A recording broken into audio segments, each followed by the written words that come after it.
My name is Eli Barron, 27 years old, junior mechanic in a falling Ohio suburb, scraping by in a junkyard my uncle regrets selling to me. The neighborhood calls me Dusty, not after the car I drive, but the one I hide. A faded '73 Lincoln behind my garage, shielded from rain and attention. Last week, on my lunch break, I overheard Elise and Lionel at the corner cup, laughing, "Enjoy your dusty car, Eli. Maybe it'll finally break down and put you out of business." Faces in the cafe turned my way, smirks bouncing around the stale air. I flushed, staring at my coffee. I'd spent my life fixing other people's mistakes, motors, transmissions, friendships. That car was the last thing Dad left me before he vanished. But it was also a reminder. Inheritance is worth as much as respect, and sometimes you get neither. That day, I decided no more letting pride push me around. The humiliation burned, but under that car's rusty trunk and everyone's laughter, something buried screamed for justice. I never imagined the FBI would find $44 million in bills wedged deep inside, and that the truth would shatter my family, my town, and the meaning of fortune. If this story caught your heart, make sure to hit subscribe so we keep bringing you stories that dig deep into truth, guilt, and redemption. Heartbreak and hope keep turning these wheels. And don't forget to tell us in the comments where you're watching from. We read them all, and your words keep us going. The room exploded in laughter before I even tasted my pie. I sat at my usual table by the scratched-up window, fork paused midair, heart thumping so loud it drowned out the clatter of plates. Elisa's voice carried across the cafe, sharp, full of that familiar cutting energy. "Guess it's true," she said. "You can take the boy out of the junkyard, but you can't take the junkyard out of the boy." Lionel chimed in, pretending to look sympathetic. But his words stung worse than anything you ever think about selling that dust bucket before tetanus sets in, Dusty. One of the kids from my old high school turned to watch me shrink in my seat. I felt the weight of everyone's eyes, hungry for the next punchline at my expense. Underneath the table, my fist curled so tight my knuckles felt ready to crack. I wanted to disappear, to run out the door or shout at them to stop, but my voice locked in my chest. Humiliation crept up my neck, hot and sticky. Elise kept going, painting ugly pictures of my do-nothing business, and Lionel just egged her on. It should have ended there, but then June, my aunt, jumped right in. Didn't Eli always say he'd fix up that clunker someday? Still waiting, she called, loud enough for the cooks in the back to chuckle. All the things I wanted to say got stuck behind my teeth. The girl I once loved, my own blood, and even strangers, everyone seemed united in reminding me I was less than nothing. I tried to swallow my anger, but it burned. I pushed my pie aside and grabbed my keys, heart pounding loud enough to drown out the final laughs. The air outside slapped my face, colder than it should have been. I stalked past my battered Lincoln, spit pooling in my mouth when I noticed something odd. Jammed under the crusty windshield wiper was a scrap of paper, curling in the wind. For a second, I thought it was another parking violation, but as I pulled it free, my fingers shook. It was a diner receipt, greasy from someone's lunch, but on the back, done in messy, unfamiliar ink, was a hand-drawn map. The streets twisted around like tangled veins. Several landmarks popped out. The corner gas station, the Fairway Deli, a hard left onto Old Mill, ending at what looked like a warehouse logo, maybe 5 miles from here. My mind raced with questions. Who would leave this? Why now, after a morning like this one? The laughter from inside the cafe echoed out when I looked back. Part of me wanted to toss the receipt and forget it. The smarter part of me knew I couldn't. As I traced my finger along the lines, it hit me. The place at the end of this crude map wasn't just anywhere. It was the abandoned warehouse on the edge of town, the one Dad always warned me to stay away from, the one nobody had set foot in for years. My humiliation faded, replaced by something new, a cold wave of suspicion. I slipped the map in my pocket, knowing my day had just taken a dangerous turn. I unfolded the paper. Streets twisted like veins I'd never driven. The map felt heavier in my hand than it should have. Greasy corners pressed hard from someone's lunch, but carrying a purpose I couldn't shake. I told myself this was ridiculous, but my nerves thrummed the old rhythm. Dad's secrets rarely led nowhere.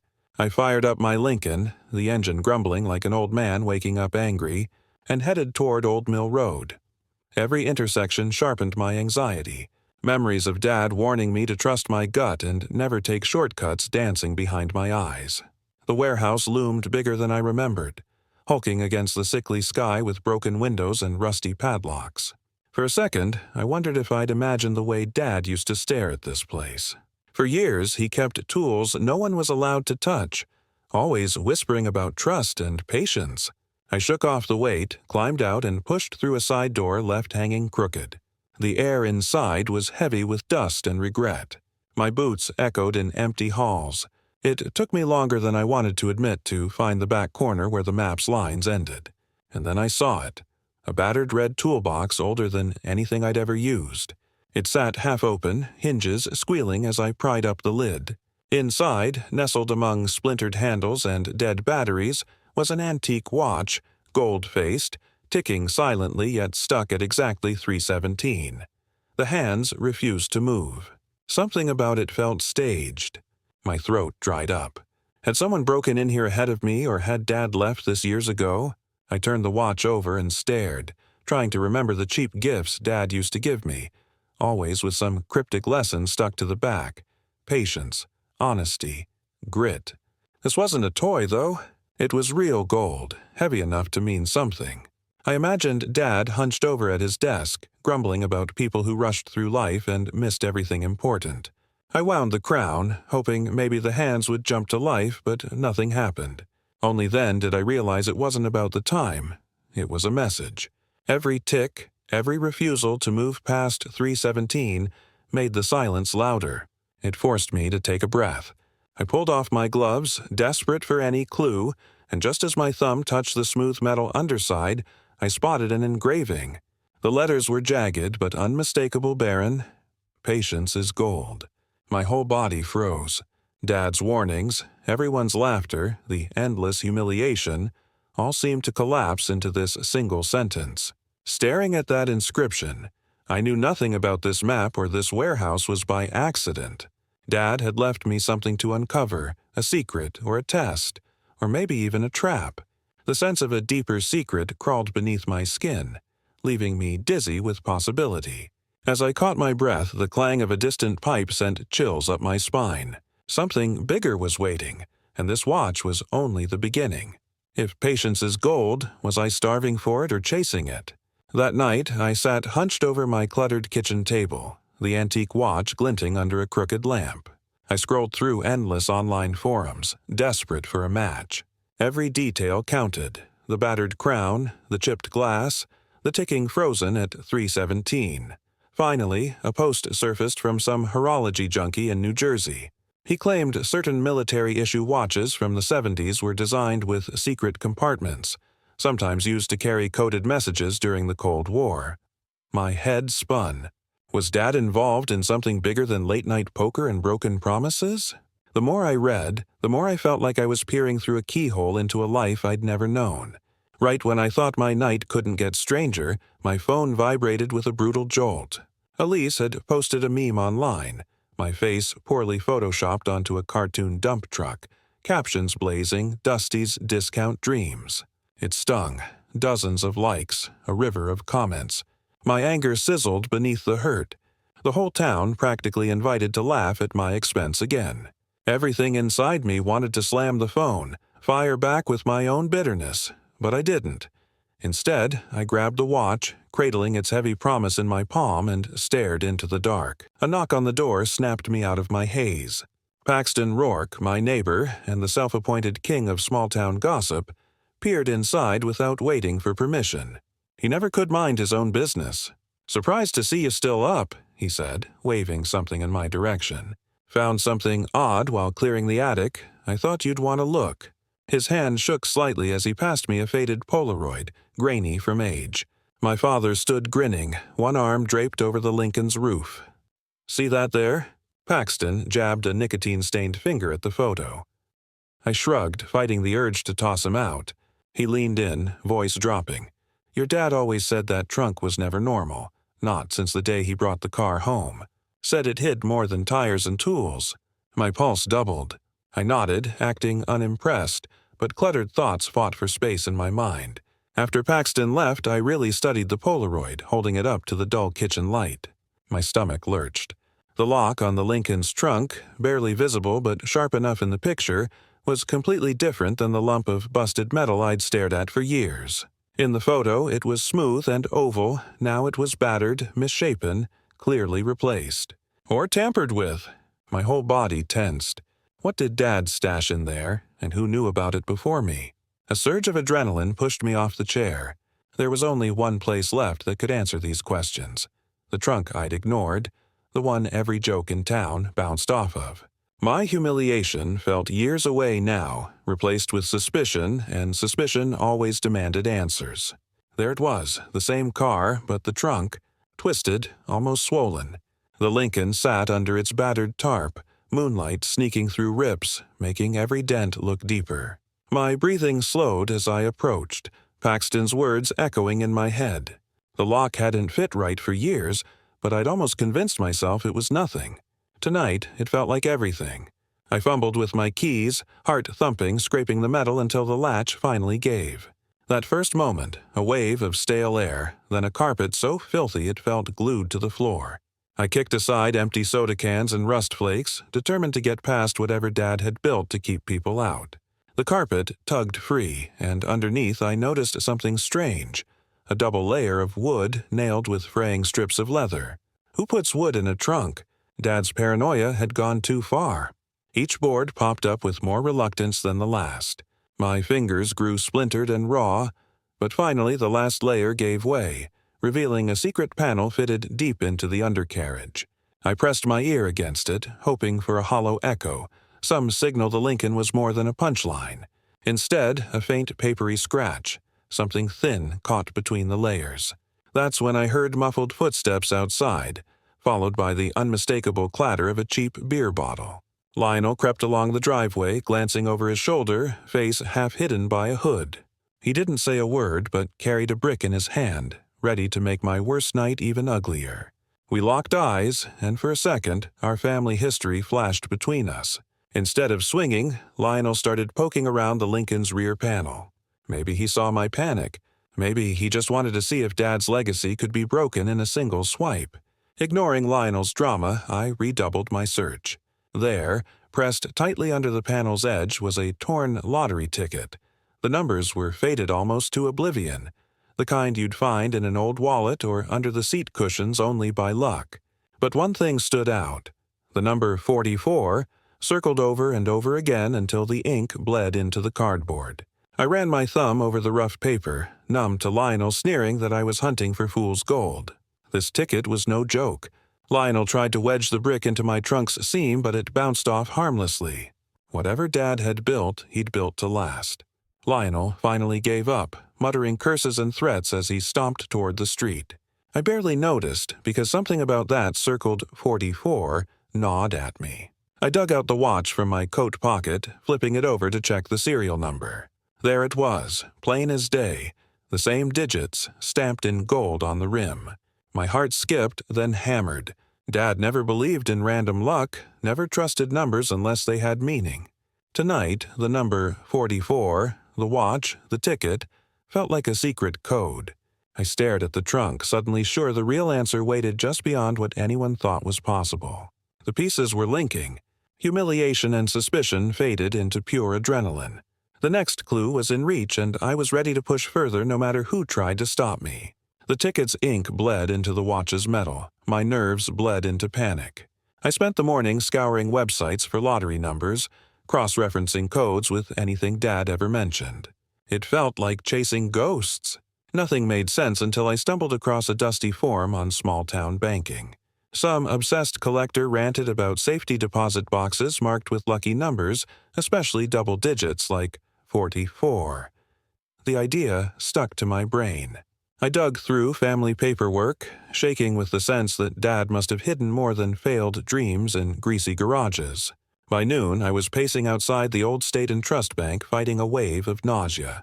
Every creak of the revolving door made my chest squeeze at memories of standing beside Dad as a kid, listening to him argue about fees and secrecy in the manager's office. I could almost smell his old aftershave. When I finally got inside, the place was a graveyard, dust motes floating where sunlight barely reached.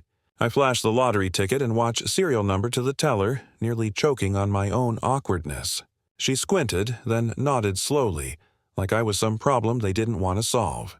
The manager was even slower, sorting through files as the minutes dragged. I could hear my heart in my ears and my patience wearing thinner than ever. Suddenly, the entrance slammed open. June, my aunt, still angry from the cafe humiliation, swept in with enough fury to freeze every clerk in place. "Demand to see my brother's accounts," she barked. "She has no right, no patience for boundaries, no respect for privacy." I felt the heat of her glare as she tried to use her authority to get into the vault, but the manager refused to let her skip the queue. June went for dramatics, waving faded family photos and threatening lawsuits. I tried to block her with calm words and shaking hands, but she was relentless. The manager steered us both to an office behind smudged glass. There, at last, I saw what Dad had left. A safety deposit box, thick steel and heavy with silence. My signature matched the paperwork. The box was wheeled out, and I held my breath as the contents spilled onto mahogany tables. Inside, among expired IDs and bundled forms, I found an old checkbook, leather frayed, numbers imprinted in crooked ink.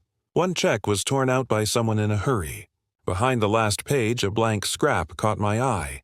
Ink impressions faint but visible if I angled it toward the light.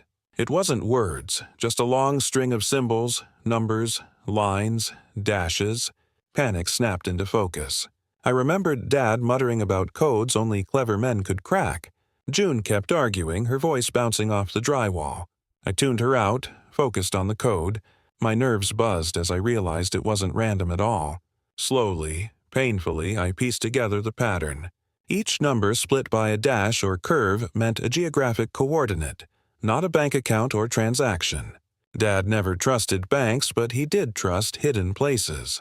As June finally ran out of steam, I felt the truth break the surface. The coded message on that old checkbook spelled out GPS coordinates. Somewhere in town, Dad had left another secret buried that only I could find. My hands shook, but for the first time, I felt hope warring with my fear.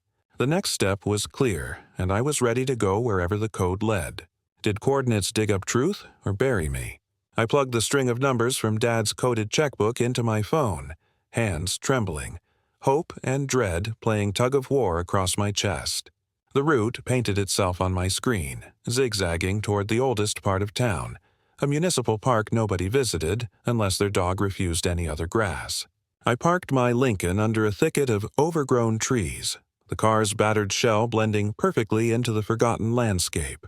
Wind gnawed at my ears as I crossed to a stone monument I'd always ignored, a tribute to some long-dead governor with his name erased by rain and time.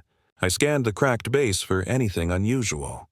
The coordinates landed me square behind a rusted plaque, its bolts eaten away, barely holding to gritty stone. Instinct took over. I pried with my father's old screwdriver, working quietly while birds scolded from above. The plaque creaked and groaned, peeling back to reveal something hidden deep in a jagged hollow. My heart hammered one word finally. Inside, tucked into cobwebs that clung like regrets, was a small velvet pouch, deep maroon and oddly heavy. My fingers tingled as I fished it out, brushing off dust and old leaves. No cash, no note, just a brass coin, dated 1933. The coin glinted even in this dull light. Heavier than I expected, a physical token. Not the treasure I'd been baited with, but something that mattered. It wasn't just money. It felt like proof. Dad had been planning something, reaching across decades to leave me this. A voice called out, slicing through the park's emptiness. Elise strolled up, hands deep in her jacket, eyes trained on me. "What are you doing here? Looking for more lost causes?" She had never liked secrets or silence. The old anger resurfaced, but I could tell she was genuinely curious for once, not ready to laugh. We stared at each other, her arms folded, mine cramped with all the pressure of hidden history. I stuffed the velvet pouch in my pocket, acting unaffected, but she pressed closer. "Heard you and Lionel have been acting strange," Elise said, voice bristling with accusation. "What's the deal with the family secret?" Suddenly, it felt like everyone in town was chasing ghosts I hadn't even seen yet. I shrugged, played dumb, but refused to show her the coin. Suspicion circled us both, tighter than ever. When I finally shook her off and examined the coin more closely, I spotted something almost invisible. Along the thin edge, pressed in tiny micro letters, was an inscription so odd I had to squint. Fifth wheeler 12 to 2478. My head spun. Dad's clues were stacking up, and now they pointed to someone I'd never met, maybe never even heard of, all tied to a date older than my own memories. Elise watched, suspicion flickering across her face, and I knew I couldn't trust anyone with what I'd found. Whether this coin led to truth or my own undoing, Dad's trail was far from finished. Something else waited, deeper, riskier, and probably tied to a name nobody had ever spoken in my family before. A blocked number rang at dawn. Agent Wheeler. Your family's in danger. I fumbled for the phone, heart pounding louder than the alarm I'd set for the morning. A voice, calm but urgent, spoke through the crackling line. It was the first time I'd heard the name aloud. Fifth Wheeler. The same name stamped on that brass coin hidden in the monument. He said he was with the FBI and needed to meet me immediately about hidden assets in my father's car. My breath caught. Hidden assets? How much did they know? By the time sunlight spilled through my window, my simple world had turned into a circus. News vans parked down the street, cameras trained on my rundown house like it was a crime scene worthy of prime time. Neighbors gawked. Whispers followed me everywhere I went. The humiliation I thought I'd left behind bubbled up again, but this time mixed with fear and disbelief. My family's secrets were no longer mine to carry silently. Then Lionel slipped into view with his usual smug grin, holding the brass coin like a trophy. A shaky breath escaped me as I realized what he'd done. The coin leaked to local media overnight, and suddenly I was public enemy number one. Headlines screamed about shady deals, stolen fortunes, and criminal connections.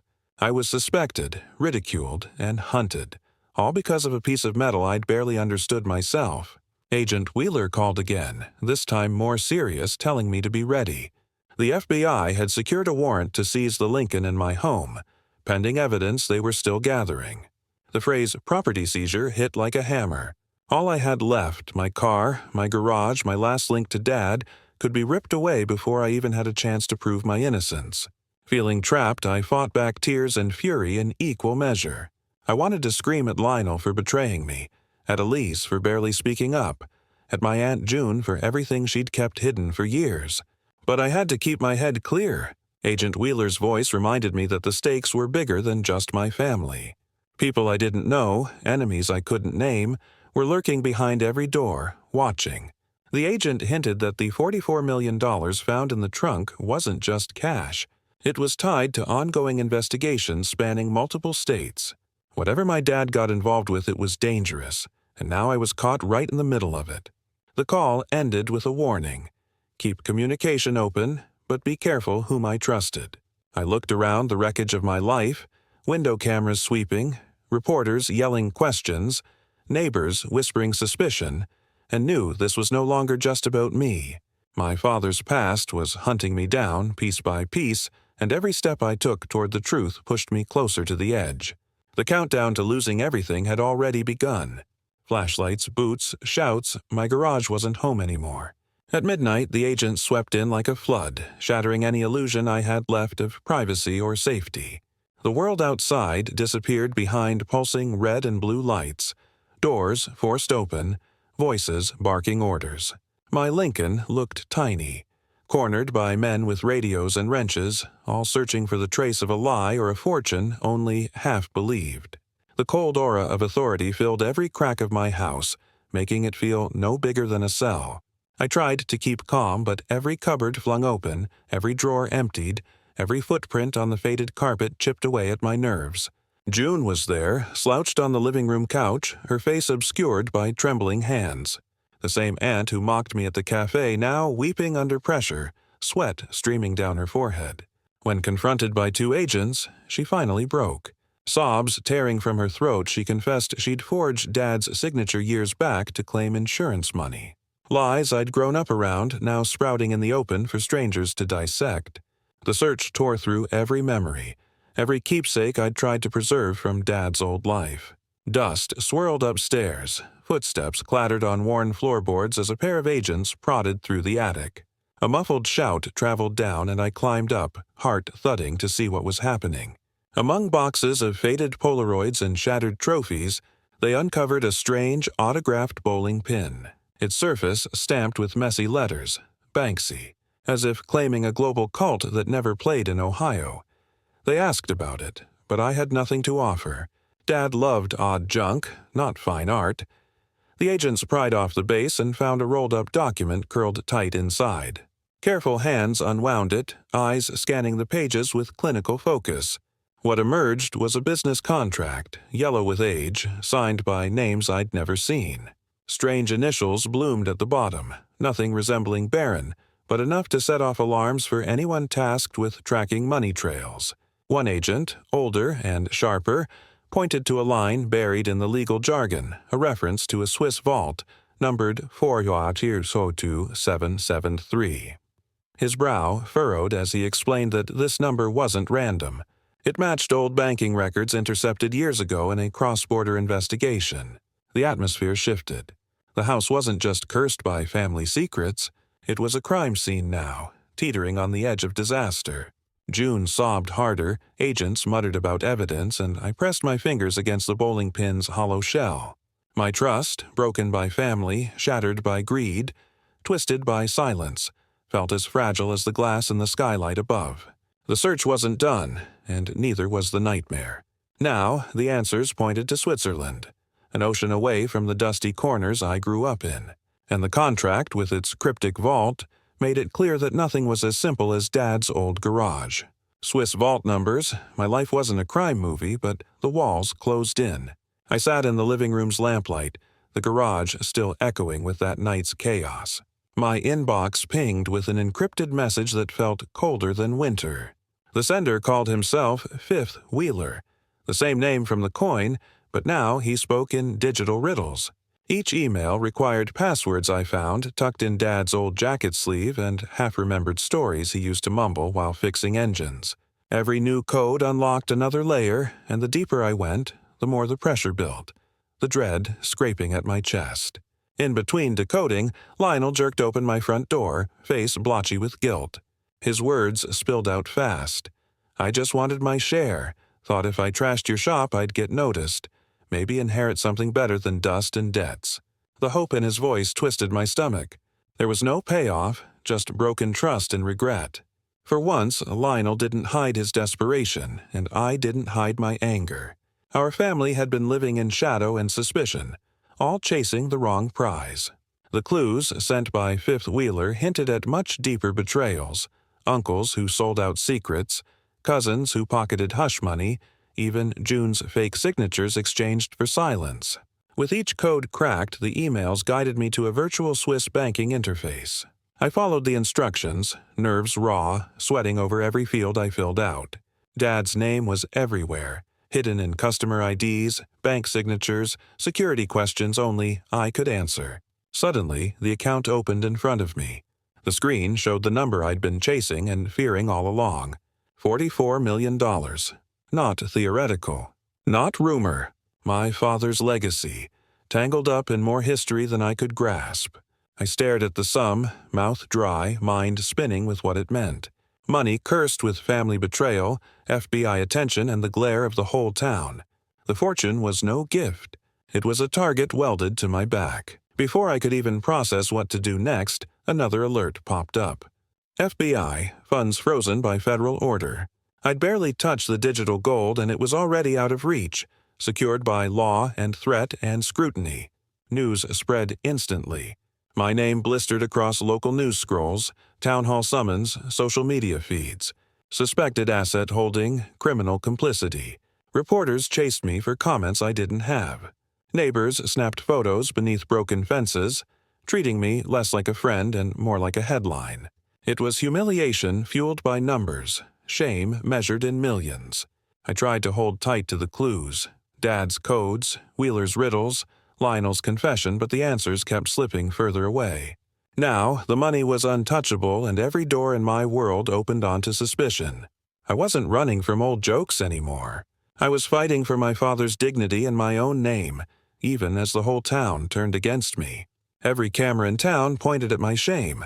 I couldn't buy groceries, check my mail, or even walk to the corner store without microphones flung in my face and phones raised to catch my humiliation. The courthouse steps gleamed under hot spotlights and reporters chanted my name, twisting Dad's secrets into sound bites. Justice or damnation, there didn't seem to be a difference from this side of the rope. Inside, investigators picked apart every detail of my life, rattling off transactions, demands I didn't understand. I was a mechanic, not a mastermind. But they wanted someone to blame, and I wore the target. I was a mechanic, not a mastermind. But they wanted someone to blame, and I wore the target. Elise sat behind the witness stand, face pinched with resentment. She didn't look at me when she answered, but her words stung with every denial. He always kept things from us, she said. Maybe none of us really knew him. Each sentence hammered another nail into the coffin of my reputation. Paxton showed up on the courthouse steps trying to offer what he called the truth. He pressed a wrinkled envelope in my hand, voice lowered. "Some people hated your father," he whispered. "Most forgot he was framed for a scheme he never ran. If anyone still believes in the whole story, it's buried deeper than the trunk of that Lincoln." When the hearings broke for recess, I retreated to the car, needing silence more than answers. That's when I saw the seam, barely there, running along the inside wall of the trunk. Just above the tools, behind a warped piece of chrome, a folded edge peeked out. I pried it loose and heart thudded as a letter slipped into my hand. My fingers shook as I read it, a direct aching note from Dad addressed to the real heir. Inside was more than words. Wedged in the paper was a single glassine sleeve filled with ancient postage stamps, more beautiful than anything I'd seen. As I flipped the sleeve over, appraisal notes revealed what it really was, a collection worth millions, the genuine kind of fortune people killed trust to find. I barely had time to cry. My attorney rushed toward me. The state offered an ultimatum. Testify against June. Shed all loyalty to your family or lose everything, including what was rightfully mine. The stamps, the car, my last link to Dad's name, they dangled in the balance, all for the chance to tip the scale of justice the way the state wanted it tipped. I closed my eyes, feeling the weight of every camera, every question, every family betrayal. There was no safe answer this time, no shortcut or side door. I had to decide if the truth I'd bled so much for was worth even more sacrifice. The next words I spoke would either damn June or damn myself. And still, no one could agree on what counted as justice.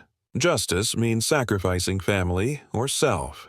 I spent the night pacing my silent house, feeling every floorboard's ache and each faded photograph's stare. Sleep wasn't coming. Guilt and doubt gnawed at me from inside. The envelope with the stamps lay heavy on my kitchen table. Dad's last gift, priceless and fragile, built from 1,000 choices I might never understand. Agent Wheeler arrived in a blunt suit, hands stiff, eyes scanning the room for signals. He didn't bother with pleasantries, just dropped the truth in my lap. Your father spent his last years collecting evidence, trails of money flows, letters, witness names. He wasn't hiding secrets from you. He was trying to clear your name, even if it meant putting his own life in danger. The realization landed hard. Everything he'd left me wasn't about fortune, but about justice, and the price of justice was always pain. They gave me the deal again, be the witness against June, surrender the stamps, and finally set the record straight. For a moment I wanted to run, keep Dad's gift tucked away, shield my family's shame beneath the weight of old mistakes, but I couldn't do it. The cost was written everywhere. Paxton's advice echoed back. Real inheritance is the truth you stand by when everyone else turns away. The next morning, I walked into the courthouse with my head high, stamps clutched in my pocket. The final testimony didn't take long. I offered the stamps to the authorities, hands shaking. People in the courtroom hushed as the facts surfaced. Sympathy flickered here and there, neighbors, reporters, a few townsfolk willing to believe something good could rise from the disaster. But handing over the last connection to Dad felt like cutting away my own anchor, my last claim on what little love had survived. Minutes later, news broke. The sentencing came fast and cold. June was arrested, the scandal exposed for all its twisted roots. But the lawyer's voice cut through every hope I had. Half the recovered money would be held indefinitely by the state, pending further investigation. The headlines twisted the story until it barely looked like the truth. A fortune had been found, a family ruined, and justice balanced only by how much you were willing to lose. I drove home alone, feeling lighter and emptier all at once. The garage, stripped bare, echoed with memories but no longer with promise. Dad's name would live on, but mostly in caution, what happens when loyalty and dignity are tested to their limit. The cost of justice meant walking away from the past, sometimes even walking away from love. All around me, people celebrated, debated, whispered. The world kept spinning, demanding more stories, more endings, and more sacrifices. I told myself I'd done what was right, even if it never felt neat or easy. The last lesson Dad left me was that sometimes acceptance means letting go of the only thing that tethered you to yesterday. Fortune doesn't fix broken hearts. Truth does. I stood in the middle of my garage, sunlight streaming through broken panes onto the scars of my past. The old car sat silent beneath its tarp, its secrets spent, its defenses finally lowered. The crowds were gone now. No sirens, no reporters, not even neighbors looking for gossip. Just silence, familiar and stretching like exhaling after years of holding my breath. The emptiness felt almost peaceful. I ran my hand across the Lincoln's fender, each dent a reminder of everything I'd carried and lost. I thought about Dad, about the crooked stories he used to tell, the way he'd ruffle my hair and say real gold was knowing right from wrong. The humiliation from that cafe, the suspicion that stained every handshake. Those wounds didn't fade, but something else had taken their place. Respect. Not the kind you inherit, but the kind you earn by standing when it would have been easier to crawl. Word got out that I'd handed over the stamps, given up any chance to keep the fortune hidden. Some called me stupid, others called me brave. I didn't care. I turned down interviews and apologies wrapped in TV lights. Elise tried to see me again, wanting to talk, to dig through old aches and maybe patch something up. She looked at me across the lot, eyes soft, but I saw her pride and mine. Neither one of us could make things the way they were. I told her I couldn't go back to old ghosts. We parted with a nod, no need for more pain. With what the state let me keep, I started small, paid off Maxton's overdue rent, covered a kid's surgery, slipped grocery cards in mailboxes for parents I'd never met. No posts online, no speeches, just quiet, careful repairs, the kind Dad once made in engines, now made in hearts. It was never about earning forgiveness. It was about closing another loop in the chain of justice. Weeks passed. The world moved on, hungry for fresher scandals. I found comfort in the ordinary, waking up to birds and diesel, rolling up my sleeves for honest work. The garage still held its ghosts, but none stronger than my own. One morning, among piles of bills and junk mail, I found a small envelope. Inside, a thank you card in careful crayon-scrawled letters from a kid whose family I'd helped. You made my mom smile again. For the first time in months, I did too. I left the card taped above the Lincoln's wheel well, a quiet badge for the new life I was building. The lesson rang clear. Money can warp a family, but truth, even when it hurts, can rebuild what inheritance never could. There was peace in living clean, in letting go, in moving forward. And with every new day, the dignity I fought for felt less like a burden and more like a reward. True dignity comes not from what you inherit, but what you fight for when everyone doubts you.